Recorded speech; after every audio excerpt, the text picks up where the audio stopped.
My wife and I had been trying to have a child for a couple of years. I found out I was going to Afghanistan the same week that we found out we were pregnant.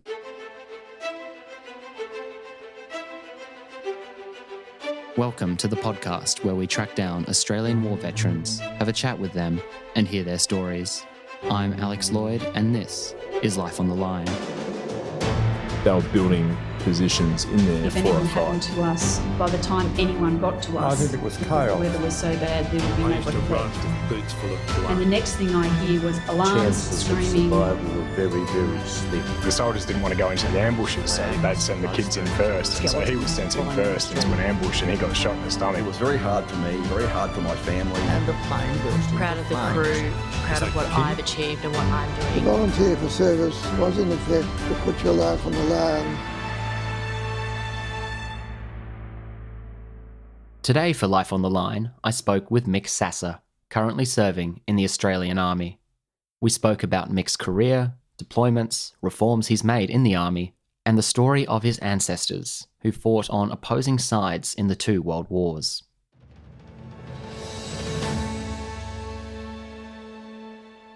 I'm Alex Lloyd, and I'm speaking today with Mick Sasse. Mick, thanks for coming on the podcast. Happy to be here, Alex. Mick, where did you grow up? Actually, I was born in Melbourne, but spent my early childhood both in Melbourne and overseas. My father was posted around the world, and I joined him and the family on those living in various locations, principally in Germany, but other places as well, such as North America, Canada. He was posted in Poland and around other parts of the world. Got to a point where my father was posted to India, and at some point the schooling ceased there, and the decision was made whether to go to boarding school either in Australia or in Germany. My father's German, my mother's Australian. And then we went to Australia and had a look at some of the boarding schools here, particularly in Melbourne, which is where my mother's family is from. And it was a no-brainer decision. So the open playing fields, the environment in Melbourne. So yeah, I started boarding school relatively young, about 13 in Melbourne, and that's where I completed my schooling. Did you speak German? Yeah, no, I did speak German. I still do speak German, so I'm fluent in German. Sprechen Sie Deutsch, yeah? Ja, fließend.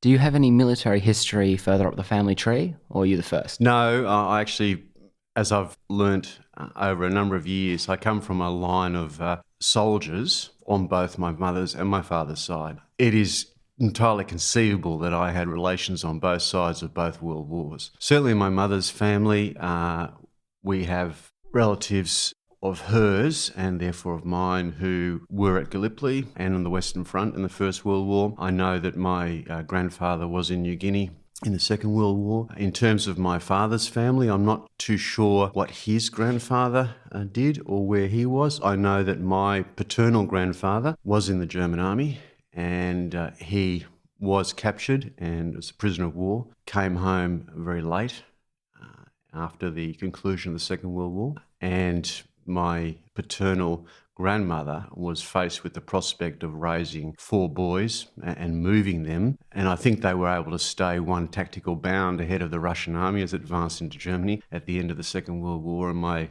father and his 3 brothers ended up spending the latter half of the war in an orphanage in Western Germany. Thank goodness they managed to make it over that east-west divide. Your grandfather, was he kept in a British POW camp, or? No, my paternal grandfather was captured at Stalingrad. Wow. So he was in Russia. I think he got home about 53 or 54. At least he made it home. One of very few. Did you grow up hearing many stories from your father's side of the family, or more your mother's?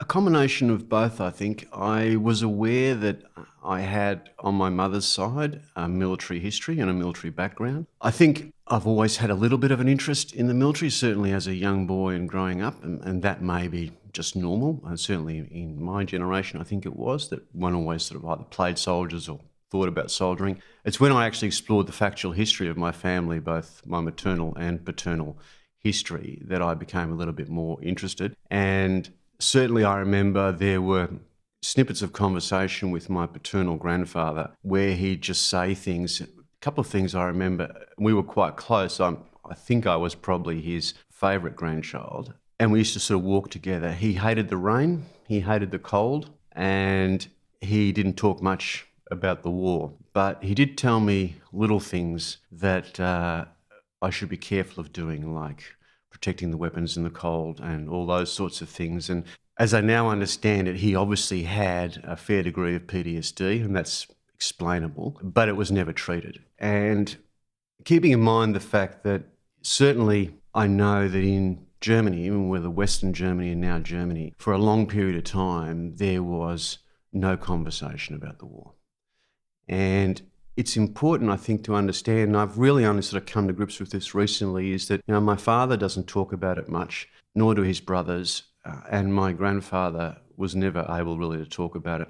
And there's a whole generation that were never able to tell their story. And that's not in any way excusing what may or may not have occurred, but the fact that these people as individuals and humans were never able to tell their story is a real gap and a real blight, really, on the community. I think now there's an increasing sort of understanding of what that generation went through.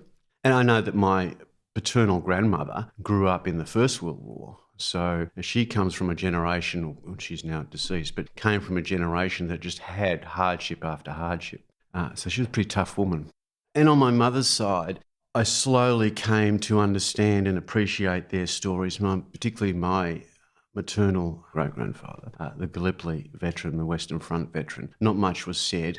It was just acknowledged. There was not a great celebration about it. There was no great, deep, meaningful conversations about it. And I know that my grandfather, now also deceased, never spoke really about his wartime experiences. He used to get together with his friends, and it was only not that long ago that I found a little suitcase that he had in his cupboard. And in that suitcase, it was like an old schoolboy's sort of case. And you open it up, and in there are very old photos. There is a Japanese flag with some bloodstains on it. And that was obviously his go-to memory box. And no one had really sort of pulled it apart. It wasn't as though it was a family show and tell item or anything. And so you come to unpack their stories, and you realise that they have now all died, and they've never had a chance to tell their stories. And I find that really sad. So I suppose when I come back to my service, I sort of try and make sure that people are able to not only serve to the best of their ability, but also are able to tell their stories. And I think that's a very important part of service life. I think it's an incredibly important part of our heritage to have the official history and have the documented, but actually to hear the individuals that make up the chorus of history. And the few World War II veterans, for example, I've had the privilege of meeting and speaking with, most of them have not spoken until they've reached their 80s or 90s outside their family, and then they've realised there's a need to speak that's bigger than them and their own desires. So those who have not spoken before have decided, actually, I need to do this. It's got a greater importance. And to hear that your grandparents didn't necessarily have the opportunity to properly pass on their experiences is sad. And while it's greatly unfortunate, it's at least impacted on you and given you a drive. And I think that's been important going forward, that you can at least take that lesson and that legacy to change that. So it's not a repeating cycle, but going forward, we have a new outlook on it. So you grow up around the world, you're hearing these stories starting to trickle down the family tree, and you have a natural young boy's interest in soldiering and war. What first inspired you to join the military, and why the army? I had wanted to join the army from school. I know in my last couple of years I was quite keen on that. And I was sort of looking at potentially going to Portsea, as it was the last couple of years before it closed, and rather than Royal Military College Duntroon, only because it was reasonably closer. But I was persuaded by a whole bunch of fathers at Xavier College to pursue another career. And they were quite keen that I do something in the law or commerce field. Not that I'm a brilliant student, but I seem to have not that much problem in achieving the requisite marks. So anyway, the results came out from my year 12. I had put economics and law down at Monash University as my first preference, having been persuaded by priests. as you do at that age, I suppose. And I got into law and economics at Monash. So I did that. But soldiering was never far away from what I wanted to do. So it wasn't long after that that I decided to enlist, and I did. And my enlistment date is 14 February 1989. I refer to it as a bad year for love. So joining the Army on Valentine's Day is not that common an occurrence. You know, it's been variously described as my first love, but it's not my only love. And I'm now obviously happily married with a 10-year-old son, so it wasn't all lost. Which do you celebrate more on Valentine's Day? Oh, no, I am. Yeah, it's not my enlistment date, I can tell you that. After your training is completed, what was your first posting? My first posting was actually down at 2 Commando Company, and I was due my selection course for beret qualification, and I remember that I did not complete I think it was back then, it was 30-kilometre route march at the end of a 2-week period, and I remember pulling off my boots and pouring out blood. And at that point, I decided maybe that's not where I need to be. So I sought different employment within the Army. And as it turns out, I eventually ended up at 5th 7th Battalion, as it then was, which is the mechanised infantry battalion based in Darwin. It's since split, so we now got 2 mechanised battalions, one in Darwin, 5th Battalion, and one in Adelaide, which is the 7th Battalion. Actually was a company commander in then 5th 7th Battalion, and I was the company commander who was tasked to raise the first reserve company for warlike deployment going to Timor-Leste in 2002. And that was a journey in force generation for Army. So Army had not deployed a collective capability of reservists since World War II. And all credit, I think, to both the government and the Army leadership at the time that the decision was made to do that.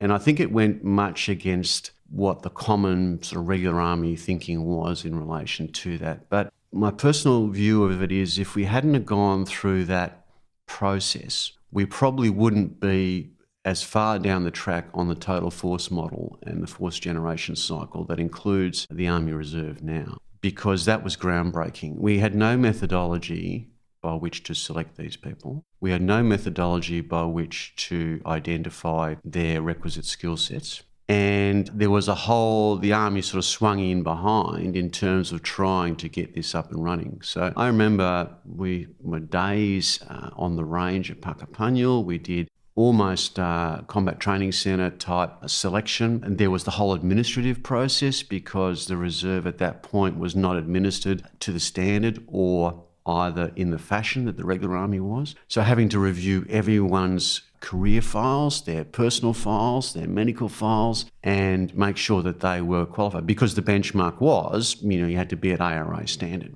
That didn't mean you had to have ARA experience, but you had to have an ARA standard to be part of Alpha Company and then to deploy. So once the company was assembled, I remember there was a farewell parade at Simpson Barracks in Watsonia. I think the nicest part of that was I remember I marched on the company and they were obviously in their camouflage uniforms and with their sort of little camouflage hats on. And then there was a totally novel drill movement, which was to remove hat and put the regimental beret on. Interestingly enough, we got it done within the parade context, and they all did it as a drill movement. So all the hats went off at the same time, all the hats went on, the berets went on at the same time. And so there's 90 berets then getting put on. I'm trying to picture a change of headdress on parade and how you would have come up with the timings to do that. That's quite a funny image. Oh, it was working hard with the RSM, Regimental Sergeant Major, a little bit of my background, and I had a very good Company Sergeant Major and a good regular Army 2IC. So between us, we sorted it out. But I don't think it appears in the drill manual anymore. After that, we went up to Darwin, and then as part of the battalion's pre-deployment training, we participated in all those serials. So I remember taking the company to a number of training venues, so outside Darwin for company-level training and platoon-level training, some more range work, and also did a rotation through Jungle Training Wing at Tully, which is interesting because a fair few of those reservists have never been through Tully before. And if you haven't been through Tully before, I'm Apologies to your audience, you will have no idea what it's like. So Tully will rain if the rest of Australia is dry. Tully will rain when it's raining in the rest of Australia. Tully is jungle, and everything that crawls and moves and will nibble you, can bite you, will occur at Tully. So it's deliberately designed to be uncomfortable. And being able to adapt in that environment is really what Tully's all about. So that was an interesting rotation, and there was a lot learnt. And that's where we really tested the junior leaders in the company. And I think from memory, I might have actually dismissed one or two and then promoted a couple of others, because I needed to be confident that at every level in the company, I had the right people who could do the job that they were tasked to do. And if that was a junior leadership role, then they need to be able to lead. And I didn't need to have someone, particularly in Timor, where they were going to likely be out on a small task for a period of time, where that leader was not able to lead. So I had to have confidence in that leadership at all levels. So we developed that. And the message I kept sort of sending, because obviously this task had a high level of strategic interest and a high degree of political interest. But the message I kept saying is that we are able, as an organisation, Army, we should be able to, and we can draw on a vast array of the talent that is inherent in the Australian population. And I think the Alpha Company piece demonstrates the fact that you can, given time and resources and priority, you can take a collection of people who, admittedly, they were already in the Army and they had had some training, but you can build them into a unit, and you can build them into an effective unit that can execute the mission it's given, which is what Alpha Company did. But what's brilliant about Alpha Company is the fact that there was a whole bunch of civilian skill sets brought into the play that you wouldn't normally get within a regular Army rifle company. And to just give you an example, I remember I had a platoon out on patrol in Timor-Leste, and I was in the command post as the company commander. And I got a radio call in that there was a burst pipe in a village and it was causing some severe flooding. And now, normally, if you were running an operation with a regular company, you just sort of get that report in, some details, and we probably need some engineers or whatever to go and fix it. As it turns out, that section actually had a qualified plumber in it. So I remember to this day, the situation report I got was almost a quote for repairs. So it was quite specific in terms of what was required, how much time it would take, and what the indicative cost might be. And whilst that's a little bit humorous, it does actually indicate that reservists in particular are able to bring a whole bunch of external skill sets and backgrounds into a significant contribution to whatever the capability output required is at the time. Then a bit down the track, you find yourself posted to land headquarters and with a promotion. Yes, I did. So I went to Staff College and then was promoted out of Staff College and to a Lieutenant Colonel, and then was given what I thought was the unenviable task of being the Staff Officer Grade 1 personnel at Land Headquarters. In and of itself, quite a nice appointment and a lovely title. What I didn't appreciate was the fact that the Staff Officer Grade 1 personnel also, at that time, also included the incident management function. Everyone's favourite. That was everyone's favourite. So I thought that, I would enjoy, and I did enjoy, the personnel planning and the personnel policy aspect of it, and I had a really great team to do that. It was the incident management piece. Well, I also had some people working for me in that space. That was the part of my job that kept me awake a long time, over many nights. And I remember that during my appointment, we had the COFCO incident in Iraq, and one of the things that we realised at that time was that Army probably did not really have a mature notification process. Following from that, not necessarily triggered by that, but following from that was in a holistic review of how we do notifications. So we now have a notification officer training regime, and we have a roster, and people understand what their potential obligations are. And then you superimpose that obviously with the padres, etc. It is probably the saddest duty you need to undertake, but it's something that needs to be done with a high degree of sensitivity. I think that's an interesting behind the scenes for people, because after the tragic death of Private Kovco, that was sort of a perfect storm of little accidents or mistakes that created headline after headline, and it was exacerbating for the family, I imagine. But then speaking with other veterans after that who've been on notification parties or people who have received them, it's a very slick, well-oiled machine, because you have to handle that with great care. So to see that evolution even in this century is quite impressive. One of the other things you do in that role is the delivery of the Army's first gap year program. Yes. I remember I was sitting in a conference room in Canberra and it was announced that Army would participate in a gap year program, and as I recall, a government initiative. The immediate response is, right, so what do we do in a gap program? And what was interesting at the time was that each of the services brought a different perspective on how they were going to meet this government direction to provide a gap year. And it was interesting because, and I will be potentially slightly disrespectful, the Air Force view at that time, and I'm sure it has matured since, was they would simply just move them around and give them an exposure to Air Force in the broad. Navy's view, as I recall, and again, that's obviously matured since then, was to sort of take them to a couple of bases, put them on a ship and whatever the case may be. Not necessarily life at sea, but a little bit of smelling the salt water, I suppose. Army took a very different track, and that was, well, hang on, we actually have the potential that we can actually recruit some of these people, notwithstanding the fact that they had the ability to walk away at the end of their gap year. So what we're going to do is we're actually going to invest in training, and we're going to run them through recruit training, we're going to run them through initial employment training, and then we can see at the end either they want to stay on, because then Army was understrength at the time, so it was seen as a potentially good opportunity to recruit people, and almost somewhat pejoratively a try before you buy sort of construct. And what that implied, though, was that we would have to make sure that their experience was totally positive, because we were keen to retain as many of them as possible at the end of their gap year. So you had to move the whole organisation. Land Command, which led, back then it was Land Command, led that sort of push, was about, well, hang on, we have to change the culture and we have to change our training paradigm a little bit, because what we've got now is we've got people coming through a training pipeline who haven't signed up for 4 years, are not going to make a lifelong career in the Army. They're going to actually get to 12-month track, 11-month track, and then they're going to say, thanks, but see you later. Or where do I sign on? I want to keep going. Slight other complication was you therefore had to have a mechanism whereby you could transition people out of the gap year, transition people from gap year into the regular Army. A subset of that was some of them would transition from gap year into the reserve, and that was a bonus because that was a capability enhancement for the reserve, because they were getting a fully trained soldier. So they didn't have to train someone on a part-time basis. Was the reserve able to provide an Army workplace that met the expectations of the gap year person? So there you had that piece of the puzzle, if you will, as well. And then you had to sort of also allow for the fact that, hang on, so we've done the gap year piece, and you know what? We actually don't need any more of X. What we need is Y.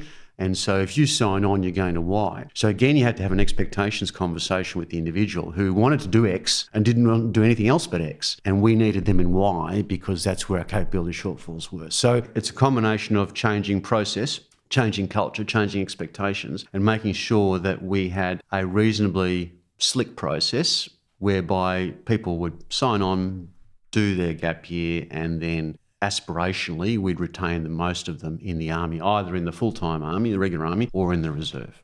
You move on from headquarters in 2007 and find yourself on the other side of the world.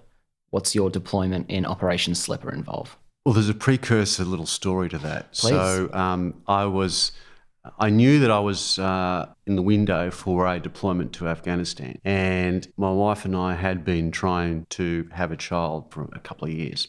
I found out I was going to Afghanistan the same week that we found out we were pregnant. So that was not a pretty dinner table conversation. So we then had to sort of plan how we were going to do it. And we were in Sydney at the time, and we had no family in Sydney. My wife is from Melbourne, so her family and support base is in Melbourne. So that's where we first developed the construct of having the fly-in grandmother, and she's great, my mother-in-law, and she is, pack bag will travel, which is great, but she hadn't had to do that previously. And so we had to make arrangements for my mother-in-law to be in Sydney and sort of family to visit as well to support my wife through that period. So I deployed to Afghanistan in, I think it might have been September from memory, in 2007. But anyway, so my wife was, I think, 4 months pregnant at the time.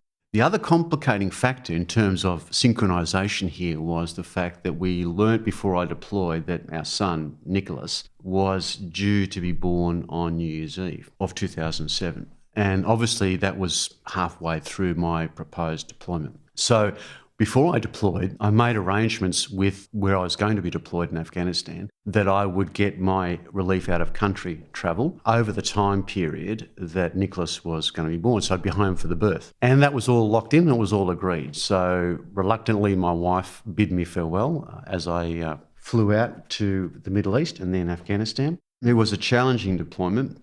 Back then, we used to have the support base in Kuwait, and I remember coming out of Afghanistan and hitting the support base and ringing my wife, and I rang her, and this was I think on the 22nd of December, and I said, "How are you doing?" And she said, "You really want to know?" And I said, "Yeah, of course." And she said, "My waters are broken."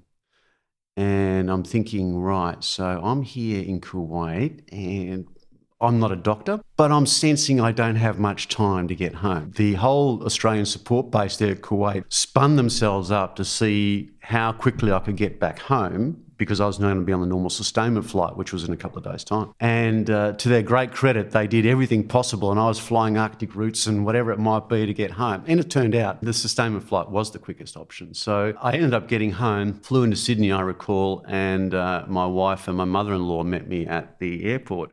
My wife looked great. And I thought, okay, so the first thing I remember saying to her is, so where's the baby? And so I looked down and then she's still pregnant. So she'd held on. And this is Christmas Eve. And so we went straight in the hospital and Nicholas was born 35 minutes past midnight on Christmas Day. Wow. So just in time, I got home. Beautiful, bouncing boy, healthy as anything. The hardest part was that I then had to go back to Afghanistan after that. That must be... We have to contact Guinness Book of World Records for the longest journey travel between waters breaking to the birth to reach the hospital in time. That is amazing. Well, and I don't want to make it too public, but I think my wife acted contrary to doctor's orders in terms of waiting. But it was all good in the end, which is great. And as I said, the hardest part was then saying goodbye to my wife and my son and then going back to Afghanistan. And particularly, I remember we were flying back in because you flew in Kandahar and Kabul, and that was the time that they were firing at the C-130s as they were doing the approaches, etc. So sitting up front and seeing the green tracer coming towards the plane and knowing that, it's actually not all that safe and I'm not in the rear with the gear, but...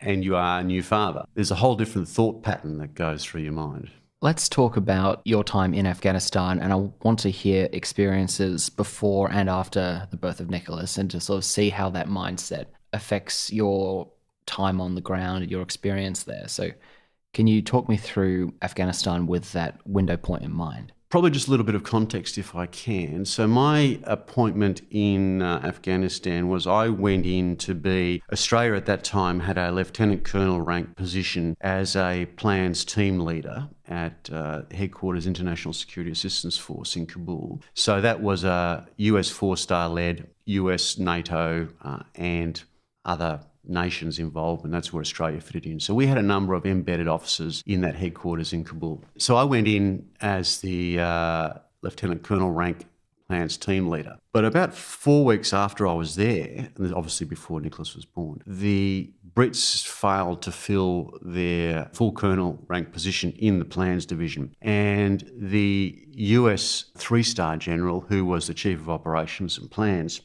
asked me whether I wanted to step in and do that job. So I went from plans team leader to deputy chief policy and plans, and I was working to a chief of policy and plans who at that time was a French brigadier, and he was succeeded subsequently by a Spanish brigadier.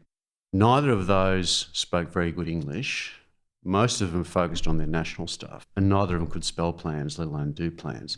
So most of the functionality defaulted to me, and obviously my predecessors who'd worked in that previous roles, whether they were Brits or Norwegians. But so, for the majority of my deployment, I was the Deputy Chief Policy and Plans for the International Security Assistance Force based in Kabul. The beauty of that job was that I was able to do a fair bit of travelling because I had to go around. So I saw pretty much all of Afghanistan. And that provided some challenges along the way. You used to do the battle runs up to Bagram and sort of dodge the IEDs and occasionally get caught, and that's all good. Went out to Herat in Western Afghanistan. I have a photo of myself standing outside the FOB at Herat in minus 35 degrees. And it's a bit of a lunar landscape when it snows and freezes over there in Herat. And then going down the south, down to Kandahar and the likes, and travelling to the east and to the north. So Mazar-e-Sharif. And I mean, the best part about that was that's where all the Germans and Scandinavians were based at the time. So that was happy days. So you could go into the dining facility, have your bratwurst and sauerkraut, which was all good. But they had the best technical store on base there. So if you wanted anything technical, because the Nordic folk and the Germans are all big on the technical pieces. So if you needed a replacement for anything, that was the place you went to because you could source it there. And that doesn't minimise the threats and the dangers that were inherent at the time. That was a pretty lively place. And sort of during my deployment, Australia actually suffered probably the majority of its casualties in Afghanistan over that sort of 2000, 2007, 2008 period. It seemed to be almost successive memorial services for killed Australians, which is something that stays with you forever. But so in sort of pre-Nicholas time, I was really into it and really enjoyed it and did what I needed to do, dodging this and dodging that, and whether that's generals on the one hand or IEDs on the other. And then post-Nicholas, I did the same thing. And what I realised was that I carried a photo, obviously, of Nicholas around with me. And what's interesting was I carried a photo of Nicholas in utero, so one of the shots that Gab, my wife, had sent me. So I carried that with me. And then post-birth, obviously carried a photo of Nicholas as a baby with me. So, and I still carry a photo of Gab and Nicholas wherever I go. But I don't think it sort of was predominant in my mindset or the way I approached the job, but I was conscious of the fact that I had a greater obligation back at home, not just to my wife, but now to my son as well. So that was sort of conscious there, but I've often been accused of being able to effectively compartmentalise, and probably that was a survival mechanism at the time. And then you find yourself back in Timor-Leste in 2012. Yes. So I have the distinction, dubious or otherwise, of being the last JTF commander, as a Joint Task Force commander in Timor-Leste. For those that may not understand it, the very first commander was General Cosgrove, and the very last commander was good old Lieutenant Colonel Sasse. So that's sort of the bookends of our operational engagement as opposed to our training advisory engagement, which still continues, but our operational engagement in Timor-Leste. So I went in there in August, September 2012, and the curious and I suppose serendipitous part of this was that my battalion, because I was a CO of 4-3 at the time, was tasked with training and certifying the reservists who were going to go and form part of the extraction, which was the task for that rotation. So it was a different deployment. It wasn't just a forced rotation piece as such. The Defence Force, and I use that term advisedly, had decided that there would be a novel way to conclude operations in East Timor. And the novel way was that we would actually put in a rotating force that would self-extract and everything else from the country to conclude the peace support mission. See, previously in the paradigm that we've had since, in places like Afghanistan and Iraq, was that you put in a force extraction team. And it would do all the governance, the accounting, making sure it's all squared away, and then would extract both personnel and equipment from the relevant theatre. That's sort of the standard model. No, they decided to break new ground with this one. So the complicating factor here was that you had a number of, you had a greater proportion of regular army as part of this rotation, and they were principally about the governance and logistics and the administrative aspects to close down the theatre, superimposed with a security force which was principally reservists. So there actually is no textbook for how you force generate, train and certify that sort of force, because it's a composite force. We've never done it before. So I had to go through that process. Anyway, I did a final reconnaissance into Timor-Leste as the commanding officer of the force preparation organisation, and turned out that I was somewhat concerned at the level of planning and preparation in Timor-Leste. So I came back and, back briefed that in terms of what we had to do to prepare when we went in there.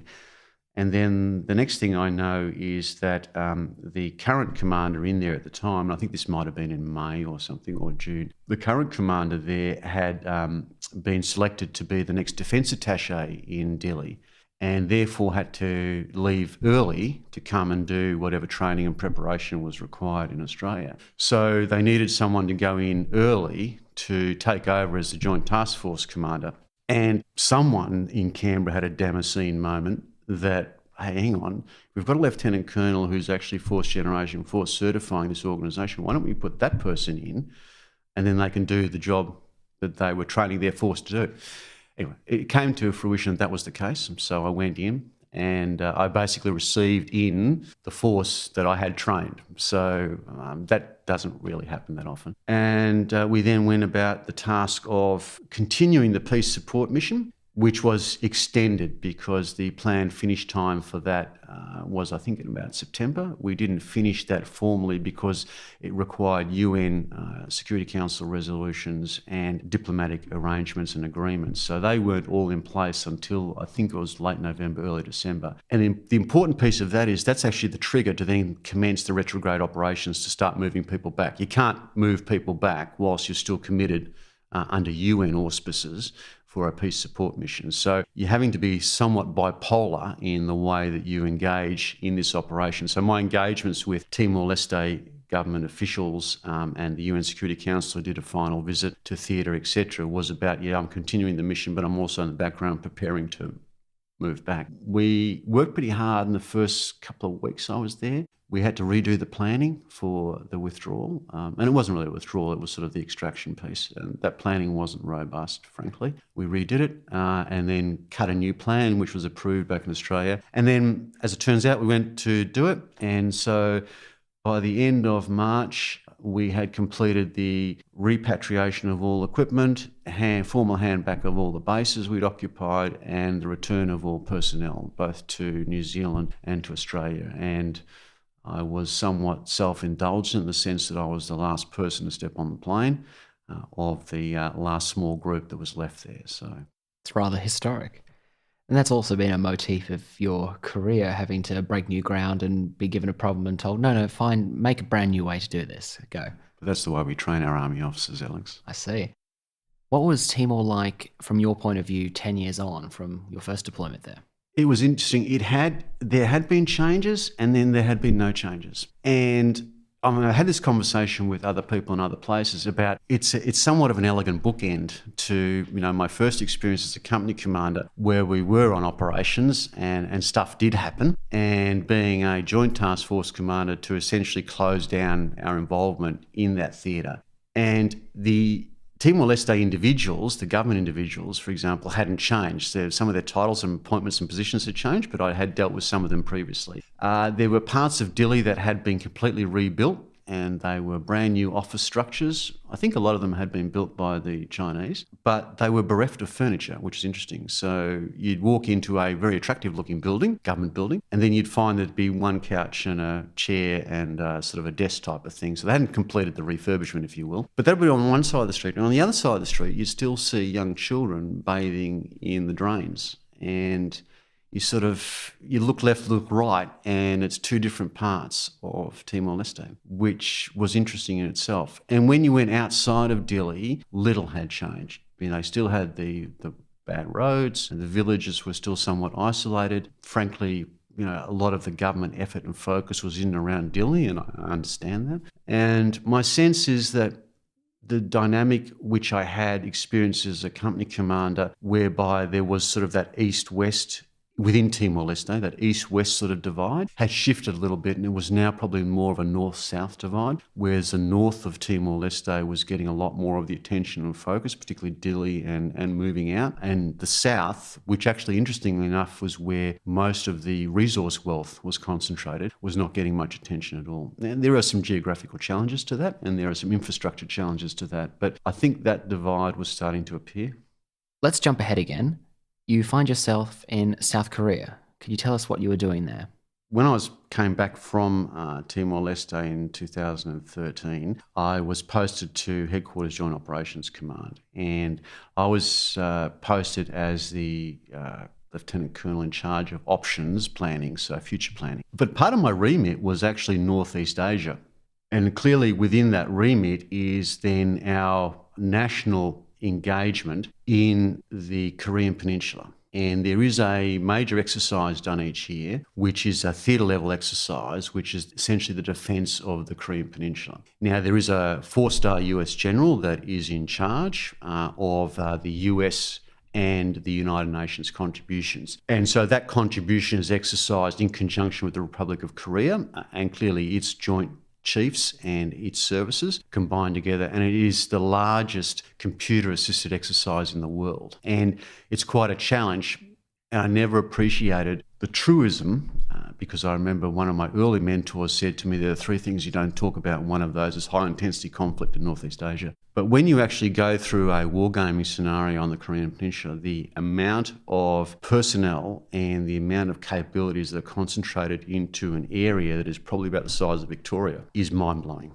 So that's a real treat, if you will, as a planner and an officer to be able to participate in that exercise. And actually, I've been a number of times, so I've now done 4 of those. Each August is when they occur. They happen to coincide with something explosive out of North Korea, which is always interesting. So I was there just this August again for the exercise, and I can now tick off on my bucket list having been under the flight path of a ballistic missile, and I don't want to do that again. But And then 3 years after that deployment, you're back in the Middle East. So I got tasked to go over to what had since my last time there had been established, which is our Joint Task Force headquarters in the United Arab Emirates. And so we're on an air base there. And that's where we've now established our command and control node for the Middle East. And my role there was to step in or come in and be the plans leader. That essentially is ADF Planning, so Australian Defence Force planning, for our operations in the Middle East, based out of that headquarters. So working to an Australian 2-star. It was an Air Force 2-star at the time. And it's a quite interesting role because it is a role that probably has evolved. I think, frankly, it evolved under my time. And what you are principally responsible for is, and it's not a natural sort of congruence, all the visits to the Middle East, and there are a lot of them. So I think my team, which comprised myself and 2 others, planned in excess of 110 visits of significance to the Middle East in my 10 months there. So not only are you responsible for the sort of high-profile visitors, and that's everyone from the Chief of Defence Force, the Defence Minister, and others, and important visitors, and they all require a fair bit of preparation and work. You're also responsible, and I'm also responsible for force flow, so that's our rotating contingents, so getting them in, getting them prepared, and then moving them on to their locations, and also responsible for contingency planning and responses that the Australian Defence Force may take in response to extremist circumstances. And what is your current role, Mick?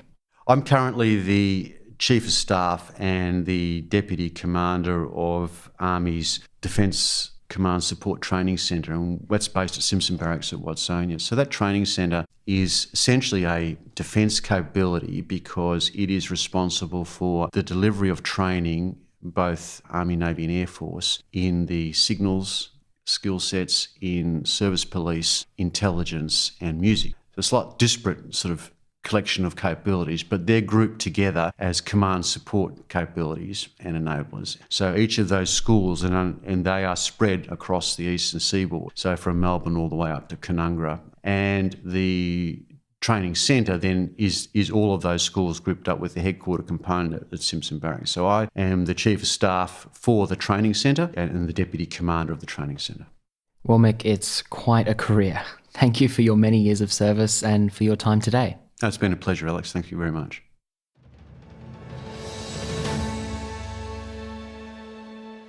That was my conversation with Mick Sasse, recorded in December 2017. Let us know what you thought of the episode by emailing us at podcast@lifeonthelinepodcast.com. You can also like us on social media, Life on the Line Podcast on Facebook and Instagram, and LOTL Pod on Twitter. Our website is www.lifeonthelinepodcast.com. Life on the Line is brought to you by Thistle Productions. Artwork by Big Cat Design, music by Dan Van Werkhoven. Thanks for listening, and lest we forget.